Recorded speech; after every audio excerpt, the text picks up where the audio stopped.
Hello everyone, welcome to Dakshina Learnings. Dakshina Learnings ന്റെ prelims based ക്യാപ്സ്യൂളിന്റെ മറ്റൊരു സെഷനിലേക്ക് എല്ലാവർക്കും സ്വാഗതം. ഇന്ന് നമ്മൾ ഡിസ്കസ് ചെയ്യാൻ പോകുന്ന തീം UPSC പെർസ്പെക്റ്റീവിൽ വളരെ വളരെ ആണ്. കഴിഞ്ഞ 3 വർഷത്തെ ക്വസ്റ്റ്യൻ പേപ്പർ നമ്മൾ നോക്കുകയാണെങ്കിൽ ആ 3 വർഷവും എന്ത് ചെയ്തിട്ടുണ്ട്, ഓരോ ക്വസ്റ്റ്യൻസ് വെച്ച് UPSC ഈ ഒരു തീമിൽ നിന്ന് ചോദിച്ചിട്ടുണ്ട്. അത്രയ്ക്കും UPSC വെയിറ്റേജ് കൊടുക്കുന്ന ഒരു തീമാണ് നമ്മൾ ഇന്ന് ഡിസ്കസ് ചെയ്യാൻ പോകുന്നത്. ഹിസ്റ്ററിയിലെ 2 പ്രധാനപ്പെട്ട ഡൈനാസ്റ്റീസ് ആണ് നമ്മൾ ഇന്ന് ഡിസ്കസ് ചെയ്യാൻ പോകുന്നത്. ഏതൊക്കെ ഡൈനാസ്റ്റീസ് ആണ്? The imperial Cholas and Vijayanagara empire. ഈ 2 ഡൈനാസ്റ്റീസ് ആയിരിക്കും നമ്മൾ ഇന്ന് ഈ ഒരു തീം ബേസ്ഡ് ഈ ഒരു ക്ലാസ്സിൽ നമ്മൾ ഡിസ്കസ് ചെയ്യാൻ പോകുന്നത്. ഓക്കെ, അപ്പം ഈ ഒരു തീമുമായിട്ട് ബന്ധപ്പെട്ട പ്രധാനപ്പെട്ട പ്രിലിംസ് ഇയർ ക്വസ്റ്റ്യൻസ് എന്തൊക്കെയാണെന്ന് നമുക്ക് നോക്കാം. ഏറ്റവും റീസെന്റ് ആയിട്ടുള്ള കുറച്ച് ക്വസ്റ്റ്യൻസ് ആണ് നമ്മൾ അനലൈസ് ചെയ്യാൻ പോകുന്നത്.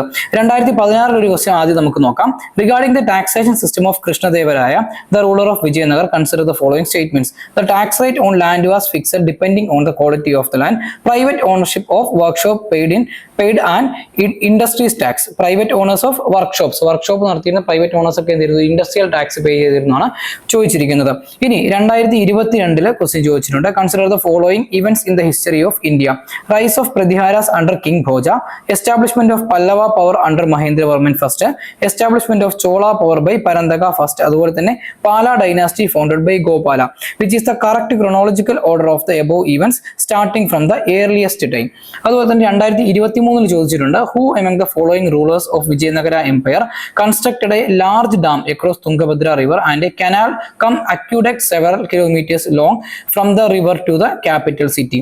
ഇനി 2024 ചോദിച്ച ചോദ്യം. Who of the following rulers of medieval India gave permission to the Portuguese to build a fort at Bhatkal. ഇങ്ങനെ എന്ത് ചെയ്തിട്ടുണ്ട്, ഈ ഒരു തീമിൽ നിന്ന് UPSC തുടർച്ചയായിട്ട് ക്വസ്റ്റ്യൻസ് ചോദിക്കുന്നുണ്ട്. ആ ഒരു പ്രധാനപ്പെട്ട തീമാണ് നമ്മൾ ഇന്ന് ഡിസ്കസ് ചെയ്യാൻ പോകുന്നത്. ആദ്യമായിട്ട് നമുക്ക് ഇംപീരിയൽ ചോളാസിനെ കുറിച്ച് ഡിസ്കസ് ചെയ്യാം. The imperial Cholas 9th century to 13th century. അവരുടെ ജോഗ്രഫിക്കൽ എക്സ്റ്റെന്റും ഒറിജിനും നമ്മൾ നോക്കുവാണെങ്കിൽ, റീജിയൻ നോക്കുവാണെങ്കിൽ between Pennar and Velar rivers തമിഴ്നാട്ടിലാണ്. അതുപോലെ തന്നെ നോണസ് ചോളമണ്ഡലം. ഈ ഒരു ചോളാസിന്റെ ആ ഒരു എംപയർ അല്ലെങ്കിൽ ആ ഒരു സാമ്രാജ്യത്തെയാണ് നമ്മൾ എന്തെന്ന് പറഞ്ഞുകൊണ്ടിരുന്നത്, ചോളമണ്ഡലം എന്ന് പറഞ്ഞുകൊണ്ടിരുന്നത്. അതിന്റെ ബേസിസിലാണ് ഇന്ന് നമ്മൾ ഈ ഒരു ഇന്ത്യയുടെ ഈസ്റ്റേൺ കോസ്റ്റില് സദേൺ റീജിയനെ നമ്മൾ എന്തെന്ന് വിളിക്കും, കോറോമാൻഡൽ കോസ്റ്റ് എന്ന് വിളിക്കുന്നത്. ഇനി ഏർലി ക്യാപിറ്റൽ നോക്കുവാണെങ്കിൽ ഉറയൂരായിരുന്നു. ഉറയൂരിന്റെ ഇന്നത്തെ പേര് തിരുച്ചിറപ്പള്ളിയാണ്. കോട്ടൺ ട്രേഡ് ഹബ് ആയിരുന്നു, ഒരു വളരെ പ്രധാനപ്പെട്ട കോട്ടൺ ട്രേഡ് ഹബ് ആയിരുന്നു. ഈ ഒരു കോട്ടൺ ട്രേഡിലൂടെ കൂടെയാണ് ഈ ഒരു ചോളാസ് എന്ത് ചെയ്തത്, അത്രയും ഫ്ലറിഷ് ആയത്. ഇനി ഫൗണ്ടർ നോക്കുവാണെങ്കിൽ വിജയാലയ ചോളയാണ്. Captured Thanjavur in 850 CE. ഇനി പ്രോമിനന്റ് റൂളേഴ്സ് നമുക്ക് നോക്കാം. പ്രധാനപ്പെട്ട റൂളേഴ്സ് ഒന്നരാണ് കരികാല ചോളയാണ്. കരികാല ചോള ആക്ച്വലി എന്താണ്, ഏർലി ചോളാസിൽ പെടുന്ന ആളാണ്. ഇദ്ദേഹത്തിന്റെ കോൺട്രിബ്യൂഷൻസ് നോക്കുവാണെങ്കിൽ ബിൽറ്റ് കല്ലണൈ ഡാം കാവേരി റിവറിൽ, അതുപോലെ തന്നെ battle of Venni, port at Kaveri Pattanam. ഇനി വിജയാലയ ചോളയാണ് ആക്ച്വലി ഇംപീരിയൽ ചോളാസിന്റെ ഫൗണ്ടേഴ്സ് എന്ന് നമ്മൾ പറയുന്നത്. Founded the dynasty, captured Thanjavur. ഇനി എന്താണ്, ആദിത്യ ഫസ്റ്റ് ആണ്. ഡിഫീറ്റഡ് പല്ലവാസ്. എക്സ്പാൻഷനിസ്റ്റ് പോളിസി ആയിരുന്നു ഈ ഒരു ആദിത്യ ഫസ്റ്റ് സ്വീകരിച്ചിരുന്നത്. ഇനി അടുത്ത വരുന്ന റൂളർ പരന്തക ഫസ്റ്റ് ആണ്. Annexed Pandya and Sri Lankan regions, promoted temples. ഇനി രാജരാജ ഫസ്റ്റ് ആണ്. നമ്മൾ അരുൾമൊഴിവർമ്മൻ എന്നൊക്കെ പറയുന്ന രാജരാജ ഫസ്റ്റ്. ബൃഹദ്വേശ്വര ടെമ്പിൾ എന്ത് ചെയ്തു, ഇദ്ദേഹം കൺസ്ട്രക്ട് ചെയ്തു. അതുപോലെ തന്നെ expansion to Sri Lanka and Maldives. അതിനുശേഷമാണ് രാജേന്ദ്ര ചോള വരുന്നത്. Expeditions to south east Asia. അതുപോലെ തന്നെ ഗംഗൈകൊണ്ട ചോളാപുരം എന്നുള്ള സിറ്റി എസ്റ്റാബ്ലിഷ് ചെയ്തത് ആരാണ്, ഈ ഒരു രാജേന്ദ്ര ഫസ്റ്റ് ആണ്, രാജേന്ദ്ര ചോളയാണ്. അതിനുശേഷം വരുന്ന പ്രോമിനന്റ് റൂളർ ആണ് കുലോത്തുംഗ ചോള ഫസ്റ്റ്. അഡ്മിനിസ്ട്രേഷൻ അതുപോലെ തന്നെ എക്കണോമിക് റിഫോംസ് ഒക്കെ ഇദ്ദേഹത്തിന്റെ കാലത്തിൽ വളരെയധികം നടന്നിരുന്നു. ട്രേഡിലാണ് ഏറ്റവും കൂടുതൽ ആ ഒരു സമയത്ത് ചോളാസ് ഫോക്കസ് ചെയ്തിരുന്നത്. ഇനി രാജേന്ദ്ര തേർഡ് ഉണ്ട്. ലാസ്റ്റ് റൂളർ ആണ് fell to Pandyas. Last ruler ആയിട്ട് നമ്മൾ പറയുന്നത് രാജേന്ദ്ര തേർഡ് ആണ്. ഈ രാജേന്ദ്ര തേർഡിന്റെ കാലഘട്ടത്തിലാണ് ചോളാസിന്റെ സാമ്രാജ്യം ആരുടെ കൈകളിലേക്ക് പോകുന്നു, പാണ്ഡ്യാസിന്റെ കൈകളിലേക്ക് പോകുന്നു. ഇനി ഈ ഒരു ചോളാസിന്റെ അഡ്മിനിസ്ട്രേഷൻ നമ്മൾ നോക്കുവാണെങ്കിൽ വെൽ സ്ട്രക്ചേർഡ് ആയിരുന്നു. പ്രൊവിൻസസിനെ എങ്ങനെയായിരുന്നു തിരിച്ചിരുന്നത്, മണ്ഡലംസ്, നാഡൂസ് ആൻഡ് കൊട്ടംസ്. ഇനി ഉത്തരമേരൂർ ഇൻസ്ക്രിപ്ഷനിൽ പറയുന്നത് എന്താണ്, വൈകുണ്ഠ പെരുമാൾ ടെമ്പിളിലുള്ളതാണ് കാഞ്ചീപുരത്ത്. Details of local self governance, അതായത് ഈ ഒരു Chola empire local self governance ഉണ്ടായിരുന്നെന്ന് ഈ ഒരു ഉത്തരമേരൂർ ഇൻസ്ക്രിപ്ഷൻസിൽ ഇൻസ്ക്രൈബ് ചെയ്തിട്ടുണ്ട്. സഭ എന്ന് പറയുന്ന ആ ഒരു ലോക്കൽ അസംബ്ലി ഉണ്ടായിരുന്നു. അതുപോലെ തന്നെ എന്താണ്, ഇലക്ഷൻസ് നടന്നിരുന്നു. ഈ ഒരു സഭയിലേക്ക് മെമ്പർ ആവണമെങ്കിൽ നമുക്ക് പലതരത്തിലുള്ള എലിജിബിലിറ്റി ക്രൈറ്റീരിയയും ഉണ്ടായിരുന്നു. ഓക്കെ, ഇനി അടുത്ത പ്രധാനപ്പെട്ട എംപയർ ആണ് വിജയനഗര എംപയർ. ഫൗണ്ടറും ക്യാപിറ്റലും നമ്മൾ നോക്കുവാണെങ്കിൽ ഫൗണ്ടഡ് ബൈ ഹരിഹര ഫസ്റ്റും അതുപോലെ തന്നെ ബുക്കറായ ഫസ്റ്റും സംഗമ ഡൈനാസ്റ്റിയിലെയാണ്. ക്യാപിറ്റൽ ഇനീഷ്യലി ആനഗുഡി ആയിരുന്നു, പിന്നീട് എന്താണ് വിജയനഗര ആയിട്ട് ചേഞ്ച് ചെയ്തു. ഇനി ഈ ഒരു വിജയനഗര എംപയറിലെ ഏറ്റവും പ്രധാനപ്പെട്ട ഡൈനാസ്റ്റീസ് ഏതൊക്കെയാണെന്ന് നമുക്ക് നോക്കാം. Key dynasties and key rulers നമുക്ക് നോക്കാം. 4 പ്രധാനപ്പെട്ട ഡൈനാസ്റ്റീസ് ആണ് പറയുന്നത്. ഏതൊക്കെയാണ്, സംഗമ, സലുവ, തുളുവ ആൻഡ് അരബിദു ഡൈനാസ്റ്റീസ്. ഇതിൽ സംഗമ ഡൈനാസ്റ്റി 1300 1436 മുതൽ 1485 വരെയാണ്. നോട്ടബിൾ കിങ്സും അച്ചീവ്മെന്റ്സും നോക്കുവാണെങ്കിൽ ഹരിഹര ഫസ്റ്റ് ആണ്. നായിക സിസ്റ്റം ഇദ്ദേഹമാണ് എസ്റ്റാബ്ലിഷ് ചെയ്തത്. അതുപോലെ തന്നെ പാട്രൺ ഓഫ് വിദ്യാരണ്യ ആയിരുന്നു. ഇതാണ് അദ്ദേഹത്തിന്റെ ഏറ്റവും പ്രധാനപ്പെട്ട സവിശേഷതകൾ. അതുപോലെ തന്നെ ദേവരായ സെക്കൻഡ് വരുന്നുണ്ട്, patron of Kannada and Sanskrit literature. അതുപോലെ തന്നെ ഇദ്ദേഹമാണ് ഈ ഒരു എംപയർ കൂടുതലായിട്ടും എക്സ്പാൻഡ് ചെയ്തത്. ഇനി സലുവ ഡൈനാസ്റ്റി 1485 മുതൽ 1505 വരെയാണ്. സലുവ നരസിംഹ, ഫോർട്ട് ഗജപതി റൂളേഴ്സ്, അതുപോലെ തന്നെ നരസനായിക റൂൾഡ് ആസ് എ റീജന്റ്. അതായത് ഈ ഒരു സലുവ ഡൈനാസ്റ്റിയുടെ സമയത്താണ് നരസനായിക റീജന്റ് ആയിട്ട് പിന്നീട് വരുന്നത്. ഇനി തുളുവ ഡൈനാസ്റ്റി 1505 മുതൽ 1570 വരെ. കൃഷ്ണദേവരായാണ് ഇതിലെ ഏറ്റവും പ്രധാനപ്പെട്ട റൂളറായിട്ട് നമുക്ക് പറയാൻ സാധിക്കുന്നത്. പീക്ക് ഓഫ് ദ എംപയർ എപ്പോഴായിരുന്നു? ഈ ഒരു തുളുവ ഡൈനാസ്റ്റിയുടെ ടൈമിലായിരുന്നു. അഷ്ടദിഗ്ഗജാസ ഈ കൃഷ്ണദേവരായയുടെ കോർട്ടിൽ ഉണ്ടായിരുന്നു. ഇദ്ദേഹത്തിന്റെ പ്രധാനപ്പെട്ട കുറച്ച് വർക്ക്സ് ഉണ്ട്. കൃഷ്ണദേവരായ തന്നെ ഓർഡർ ചെയ്ത വർക്ക്സ്. അതിൽ പ്രധാനപ്പെട്ടതാണ് അമുക്തമാല്യത. അതുപോലെ തന്നെ വിഠല ടെമ്പിളും കൺസ്ട്രക്ട് ചെയ്യുന്ന ആരാണ്? കൃഷ്ണദേവരായാണ് കൺസ്ട്രക്ട് ചെയ്യുന്നത്.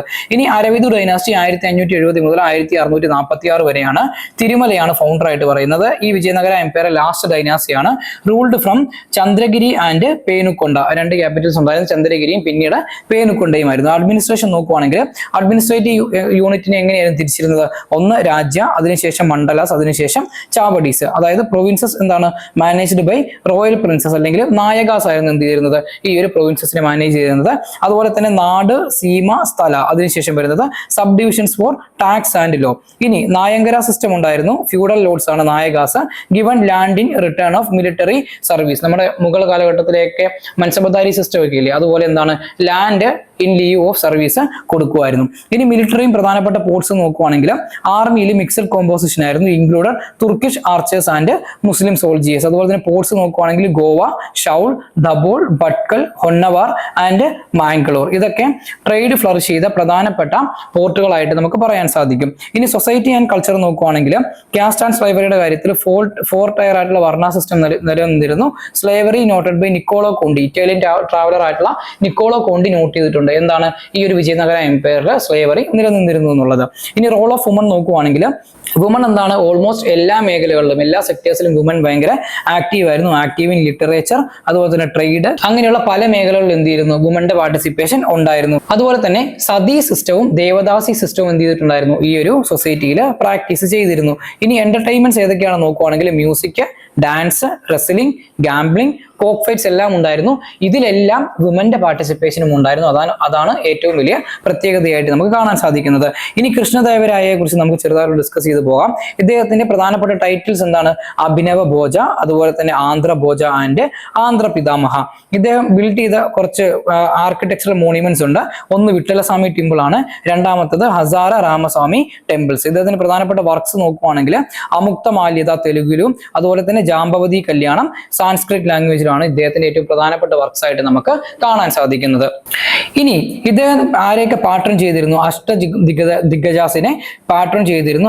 അതിൽ ഏറ്റവും പ്രധാനപ്പെട്ട രണ്ടുപേരെ നമുക്ക് നോക്കാം. അല്ലസാനി പെഡ്ഡനെയും അതുപോലെ തന്നെ തെന്നാലി രാമകൃഷ്ണനും. തെന്നാലി രാമ കഥകളൊക്കെ നമ്മൾ കേട്ടിട്ടുണ്ട്. ഓക്കെ, ഇനി എക്സ്പെക്ടഡ് ക്വസ്റ്റ്യൻസ് നമ്മൾ നോക്കുവാണെങ്കിൽ ഈ ഒരു പോർഷനിൽ നിന്നും എന്താണ് ഇന്റർലിങ്കേജ് എങ്ങനെയൊക്കെ വരാം, പ്രിലിംസിൽ ഈ ടോപ്പിക് എങ്ങനെയൊക്കെയാണ് റിലവന്റ് ആവുന്നത്, അതുപോലെ തന്നെ സാമ്പിൾ ആംഗിൾ ഏത് രീതിയിലായിരിക്കും മേ ബി UPSC ക്വസ്റ്റ്യൻ ചെയ്യുന്നത് എന്നുള്ളത് നമുക്കൊന്ന് ഡിസ്കസ് ചെയ്ത് പോകാം. ഓക്കെ, ഇനി ഇന്റർലിങ്കേജ് നോക്കുവാണെങ്കിൽ ചോളാസും ടെമ്പിൾ ആർക്കിടെക്ചറും യുനെസ്കോയും അങ്ങനെ വേണമെങ്കിൽ മേ ബി എന്ത് ചെയ്യാം, ലിങ്ക് ചെയ്ത് UPSC നമ്മളോട് ക്വസ്റ്റ്യൻ ചോദിക്കാം. ബൃഹദ്വേശ്വര ടെമ്പിൾ എന്താണ്? യുനെസ്കോ സൈറ്റ് ആണ്. ഗംഗൈകൊണ്ട ചോളാപുരം ഉണ്ട്. അതുപോലെ തന്നെ എന്താണ് match the ruler with temple. അങ്ങനത്തെ ക്വസ്റ്റ്യൻസ് മേ ബി UPSC ചോദിക്കാം. Who built the Brihadeeswara temple, അല്ലെങ്കിൽ ബൃഹദ്വേശ്വര ടെമ്പിൾ ആരുടെ കാലഘട്ടത്തിലായിരുന്നു? Brihadeeswara temple UNESCO world heritage site ആണോ? അങ്ങനെയുള്ള ക്വസ്റ്റ്യൻസ് വേണമെങ്കിൽ UPSCക്ക് ചോദിക്കാം. അതുപോലെ തന്നെ എന്താണ് വിജയനഗര എംപയറിൽ നയങ്കര സിസ്റ്റവും ഫ്യൂഡലിസവും അതിനെ കണക്ട് ചെയ്തിട്ട് വേണമെങ്കിൽ മേ ബി എന്ത് ചെയ്യാം UPSCക്ക് ക്വസ്റ്റ്യൻ ചോദിക്കാം. എന്താണ് match the type of land grant എങ്ങനെയായിരുന്നു, അതുപോലെ തന്നെ അഡ്മിനിസ്ട്രേറ്റീവ് സെറ്റപ്പ് എങ്ങനെയായിരുന്നു, കമ്പയർ വിത്ത് ഇക്ത സിസ്റ്റം, ജാഗ്രതാരി സിസ്റ്റം, അങ്ങനെയൊക്കെ വേണമെങ്കിൽ UPSCക്ക് ക്വസ്റ്റ്യൻ ചോദിക്കാം. What is Nayankara system, similar to ഇക്ത ഓർ നോട്ട്, അല്ലെങ്കിൽ ഇക്ത സിസ്റ്റവുമായിട്ട് നയങ്കര സിസ്റ്റവുമായിട്ടുള്ള സിമിലാരിറ്റീസ് എന്തൊക്കെയാണ്, അല്ലെങ്കിൽ ഡിഫറൻസസ് എന്തൊക്കെയാണ്, അങ്ങനെ വേണമെങ്കിൽ മേ ബി എന്ത് ചെയ്യാം UPSC ക്വസ്റ്റ്യൻസ് ഫ്രെയിം ചെയ്യാം. അതുപോലെ തന്നെ കൃഷ്ണദേവരായയുമായിട്ട് ബന്ധപ്പെട്ട് ലിറ്ററേച്ചറും ഭക്തി മൂവ്മെന്റുമായിട്ടൊക്കെ കണക്ട് ചെയ്തിട്ട് വേണമെങ്കിൽ ക്വസ്റ്റ്യൻസ് ചോദിക്കാം. ഇദ്ദേഹത്തിന്റെ ഏറ്റവും പ്രധാനപ്പെട്ട ലിറ്റററി വർക്ക്സിനെ ബേസ് ചെയ്തിട്ട് ക്വസ്റ്റ്യൻ ചോദിക്കാം. മാച്ച് അമുക്തമാല്യത അമാല്യത വിത്ത് കിങ് അല്ലെങ്കിൽ ലാംഗ്വേജ് അല്ലെങ്കിൽ തീം എന്താണെന്ന് വേണമെങ്കിൽ ചോദിക്കാം. Which language was used in Amuktamalyada, അങ്ങനത്തെ ക്വസ്റ്റ്യൻസ് വേണമെങ്കിൽ എന്ത് ചെയ്യാം UPSC ചോദിക്കാം. അതുപോലെ തന്നെ എന്താണ് ഉത്തരമേരൂർ ഇൻസ്ക്രിപ്ഷനും അതുപോലെ തന്നെ ചോളാസിന്റെ ലോക്കൽ സെൽഫ് ഗവൺമെന്റും അതിനെ ബേസ് ചെയ്തിട്ട് വേണമെങ്കിൽ ക്വസ്റ്റ്യൻസ് വരാം. Relate inscriptions with election process in medieval India, അങ്ങനെ വേണമെങ്കിൽ ക്വസ്റ്റ്യൻ ചോദിക്കാം.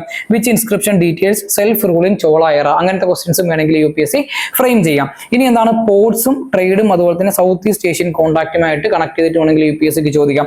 എന്തൊക്കെ ചോദിക്കാം? ചോള സാമ്രാജ്യം അതുപോലെ തന്നെ ശ്രീവിജയ ലിങ്ക്സും അതുപോലെ തന്നെ സൗത്ത് ഈസ്റ്റ് ഏഷ്യൻ ക്യാമ്പയിൻ ചോളാസിന്റെ, സൗത്ത് ഈസ്റ്റ് ഏഷ്യയുമായിട്ടുള്ള ചോളാസിന്റെ ബന്ധം എന്താണ്, ശ്രീലങ്കയുമായിട്ട് ബന്ധപ്പെട്ടിട്ടുള്ള ചോളാസിന്റെ ബന്ധം എന്താണ്, അങ്ങനെയുള്ള ക്വസ്റ്റ്യൻസ് ഒക്കെ വേണമെങ്കിൽ ചോദിക്കാം. Connect with India's maritime history, നമ്മുടെ ആ ഒരു മാരിടൈം ട്രേഡുമായിട്ടും അതുപോലെ തന്നെ മാരിടൈം ഹിസ്റ്ററിയുമായിട്ടും വേണമെങ്കിൽ എന്ത് ചെയ്യാം ഈ ചോളാസിനെ കണക്ട് ചെയ്യാൻ സാധിക്കും. ഇനി Rajendra Cholas campaign reached where, Rajendra ചോളയുടെ കാലഘട്ടത്തിൽ എന്ത് സംഭവിക്കുന്നുണ്ട്? കുറെ അധികം മിലിറ്ററി ക്യാമ്പയിൻസ് പോകുന്നുണ്ട്, ഈ ഒരു നേവൽ ക്യാമ്പയിൻസ് ഒക്കെ പോകുന്നുണ്ട്. അപ്പൊ അത് എങ്ങനെയൊക്കെ പോയി, എവിടെയൊക്കെ പോയി, അതിന്റെ സ്പെഷ്യാലിറ്റീസ് എന്തൊക്കെയാണെന്നുള്ളത് മേ ബി എന്ത് ചെയ്യാം UPSC നിങ്ങളോട് ക്വസ്റ്റ്യൻ ആയിട്ട് ചോദിക്കാം. അപ്പം നമ്മൾ ഈ ഒരു തീമിന്റെ ബേസിസിൽ ഇന്നത്തെ സെഷനിൽ നമ്മൾ ഡിസ്കസ് ചെയ്ത് എന്തൊക്കെയാണ് ചോള എംപയറും അതുപോലെ തന്നെ വിജയനഗര എംപയറുമാണ്. ഈ ചോള എംപയറിന്റെയും വിജയനഗര എംപയറിന്റെയും ഒരു ഓവർവ്യൂ മാത്രമാണ് നമ്മളന്ന് നോക്കിയിരിക്കുന്നത്. ഈ ഒരു ചോള എംപയറുമായിട്ട് ബന്ധപ്പെട്ട് വിജയനഗര എംപയറുമായിട്ട് ബന്ധപ്പെട്ട് ഇനിയും കുറെ കാര്യങ്ങൾ നമുക്ക് പഠിക്കാൻ ഡിസ്കസ് ചെയ്യാനുണ്ട്. ആ ഒരു ഡിസ്കഷൻസ് ഒക്കെ എന്ത് ചെയ്തിട്ടുണ്ട്, നമ്മൾ നമ്മുടെ തീം ബേസ്ഡ് അനാലിസിസിൽ നമ്മൾ വളരെ ക്ലിയർ കട്ട് ആയിട്ട് ഡിസ്കസ് ചെയ്തിട്ടുണ്ട്. ദക്ഷിണ ലേണിംഗ്സിന്റെ യൂട്യൂബ് ചാനലിലെ തീം നമ്പർ 43 നമ്മൾ എന്ത് ചെയ്തിട്ടുണ്ട്, ഡീറ്റെയിൽഡ് അനാലിസിസ് നമ്മൾ നടത്തിയിട്ടുണ്ട്. ഈ ഒരു ചോള എംപയറിനെ കുറിച്ചും അതുപോലെ തന്നെ വിജയനഗര എംപയറിനെ കുറിച്ചും, ഇതിലെ പ്രധാനപ്പെട്ട രാജാക്കന്മാര്, ഓരോ രാജാക്കന്മാറിന് കീഴിൽ വന്നിട്ടുള്ള പ്രധാനപ്പെട്ട ഡെവലപ്മെന്റ്സ് എന്തൊക്കെയായിരുന്നു, അതുപോലെ തന്നെ പ്രധാനപ്പെട്ട പോർട്സ് എന്തൊക്കെയായിരുന്നു, അഡ്മിനിസ്ട്രേറ്റീവ് സെറ്റപ്പ് എന്തൊക്കെയായിരുന്നു, റവന്യൂ സെറ്റപ്പ് എന്തൊക്കെയായിരുന്നു, അങ്ങനെയുള്ള ഡീറ്റെയിൽഡ് ആയിട്ടുള്ള അനാലിസിസ് ആ ഒരു തീം നമ്പർ 43 നമ്മൾ കറക്റ്റ് ആയിട്ട് ചെയ്തിട്ടുണ്ട്. നിങ്ങൾക്ക് ഈ ഒരു ടോപ്പിക്കിൽ എന്തെങ്കിലും ഡൗട്ട് ഉണ്ടെങ്കിൽ, കൂടുതലായിട്ട് എന്തെങ്കിലും റെഫർ ചെയ്യണമെങ്കിൽ നിങ്ങൾക്ക് എന്ത് ചെയ്യാം, ആ ഒരു യൂട്യൂബ് ക്ലാസ് നിങ്ങൾ ജസ്റ്റ് ഒന്ന് കണ്ടിരുന്നാൽ മതി. ഓക്കെ, ഇതോടുകൂടി ഇന്നത്തെ പ്രിലിംസ് ക്യാപ്സ്യൂൾ സെഷൻ അവസാനിക്കുകയാണ്. മറ്റൊരു സെഷനുമായി പിന്നീട് കാണാം. Good bye.